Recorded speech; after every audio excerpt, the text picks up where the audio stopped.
नमस्कार दोस्तों। आज हम बात करने वाले हैं साल 2010 में आई एक ऐसी हॉरर फिल्म जिसने बॉलीवुड के पारंपरिक भूत प्रेत के चरण को तोड़ा। फिल्म का नाम है कालो। फिल्म की शुरुआत एक डरावनी कहानी से होती है। हमें बताया जाता है कि 18वीं सदी में राजस्थान के कुलभाटा नाम के गांव में कालो नाम की एक बहुत खतरनाक डायन रहती थी।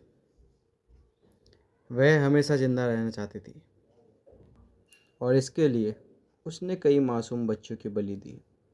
आखिरकार गांव वालों ने उसे पकड़कर जिंदा जमीन में दफन कर दिया। इससे हत्याएं तो बंद हो गई, लेकिन लोगों का डर खत्म नहीं हुआ। कुछ लोगों ने उसे वहां घूमते हुए देखने का दावा किया। डर इतना बढ़ गया कि सारे गांव वाले एक रात में गांव छोड़कर चले गए। 250 साल बीत जाने के बाद भी गांव खाली पड़ा है, क्योंकि लोगों का मानना है कि कालो आज भी वहाँ है। आज के समय में कुछ मजदूर कुलभाटा में खुदाई का काम शुरू करते हैं। अचानक एक हैमर ड्रिल अपने आप चलने लगती है और एक मजदूर को मार देती है। बाकी मजदूर भागते हैं, लेकिन कालो उन सबको मार देती है। इस तरह फिल्म की असली कहानी शुरू होती है। अब हमें एक शख्स समीर दिखता है। वह सालों बाद अपने गांव लौट रहा है। उसका मकसद अच्छा है। वह बहुत सारा बारूद लेकर जा रहा है ताकि गांव में कुआं खोदकर पानी की समस्या दूर कर सके। वह किस्मत नाम की एक बस में चढ़ता है। इस बस में कई और लोग हैं। सोना एक समझदार और बहादुर छोटी लड़की, पंडित जी और उनकी पत्नी, एक बुजुर्ग जोड़ा जो भूत प्रेत की बातों पर यकीन रखता है, हसमुख और साज, एक अमीर कपल जो विदेश से आया है, रुक्मणी और निखिल, एक नया नया शादीशुदा जोड़ा, चार दोस्त, छोटू, गुड्डू, रघु, चंदन, शराब पीकर मस्ती करने वाले लड़के। रास्ते में बस का रास्ता अचानक बने गड्ढे की वजह से बंद हो जाता है। पंडित जी मना करते हैं, क्योंकि अब बस को कुलभाटा के रास्ते से जाना पड़ेगा, जो एक शापित जगह है। लेकिन कोई उनकी बात नहीं सुनता। डर से बचने के लिए पंडित जी बस में नींबू मिर्ची का एक धागा बांध देते हैं, ताकि बुरी आत्मा अंदर ना आ सके। जैसे ही बस कुलभाटा में घुसती है, कालों का हमला शुरू हो जाता है। बस का टायर फट जाता है और सब लोग बाहर उतर जाते हैं। कालो ज़मीन के नीचे से आती है और छोटू को खींच कर ले जाती है। जब उसकी लाश मिलती है तो सबको समझ आता है कि मुसीबत बहुत बड़ी है। कालो एक एक करके सबको मारने लगती है। वह पहले ड्राइवर और कंडक्टर को मार देती है। पंडित जी को पता चलता है कि कालो को सोना चाहिए, शायद उसे मारकर अपनी ताकत बढ़ाने के लिए। कुछ लोग सोना को बस से बाहर फेंकने की सोचते हैं, लेकिन समीर उसकी रक्षा करता है। इस बीच कालो बस की खिड़कियां तोड़ देती है और अपना असली रूप दिखाती है, एक डरावनी पंखों वाली डायन जिसके हाथों में एक बड़ा सा हथियार है। वह बस को तोड़ देती है और सुरक्षा का धागा टूट जाता है।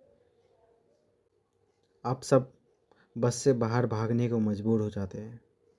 अब कालो खुले में सबका शिकार शुरू कर देती है। हसमुख और साज दोनों को मार दिया जाता है। हसमुख तो अपनी हेट उठाने में इतना व्यस्त था कि उसके सामने खड़ी कालो दिखाई नहीं दी। रुक्मणी और निखिल को एक साथ घोंप कर मार दिया जाता है। चारों दोस्तों में से छोटू के बाद गुड्डू और चंदन भी मारे जाते हैं। गुड्डू का एक हाथ एक पेड़ में फंस जाता है और चंदन डर के मारे उसे छोड़कर भाग जाता है। रघु बचता है, लेकिन कालो उसे भी बस को क्रैश करवा कर मार देती है। पंडित जी एक आखिरी कोशिश करते हैं। वह कालो को एक पेट्रोल के टैंक तक ले जाते हैं और उसे जला देते हैं। इस धमाके से पंडित जी खुद भी मर जाते हैं, लेकिन कालो बच जाती है। पंडित जी की पत्नी भी कालो के हमले में मारी जाती है। अब केवल समीर और सोना बचते हैं। कालो उन पर हमला करती है। समीर एक चाल चलता है। वह सोना को छोड़ने का नाटक करता है और इसी बीच कालो की आंखों में लकड़ी के टुकड़े मारकर उसे अंधा कर देता है। फिर वह कालो को अपने ही हथियार से उसे मारता है और बारूद से उसका शरीर जला देता है। इस तरह कालो की मौत हो जाती है। समीर और सोना खुशी खुशी वहाँ से चल पड़ते हैं। हालांकि सोना अपना प्यारा ऊन का गोला वहीं भूल जाती है। फिल्म एक असली जगह से प्रेरित है। राजस्थान के जैसलमेर में कुलधारा नाम का एक गांव है जो सैकड़ों सालों से खाली पड़ा है। लोग इसे भूतों का गांव कहते हैं। कहानी यह है कि वहाँ के दीवान सलीम सिंह को एक गांव में लड़की पसंद आ गई।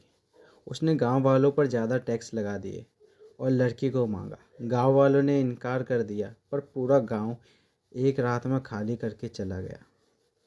जाते जाते उन्होंने श्राप दिया कि यह गांव फिर कभी नहीं बस पाएगा। आज तक वह गांव वीरान पड़ा है। फिल्म ने इसी कुलधारा को कुलभाटा बनाया और एक डायन की कहानी जोड़ दी। कालो एक परफेक्ट फिल्म तो नहीं है, लेकिन यह बॉलीवुड में एक नई तरह की हॉरर फिल्म लाने की कोशिश थी। इसने युवा दर्शकों को डराया और आज भी लोग इसे याद करते हैं। खासकर स्टार गोल्ड चैनल पर इसके बार बार दिखाए जाने के लिए काफ़ी लोकप्रिय है। तो दोस्तों, यह थी कालो फिल्म की पूरी कहानी। अगर आपने यह फिल्म देखी है तो ज़रूर बताइए कि आपको कैसी लगी, और अगर नहीं देखी तो आप इसकी कहानी जान चुके हैं। धन्यवाद।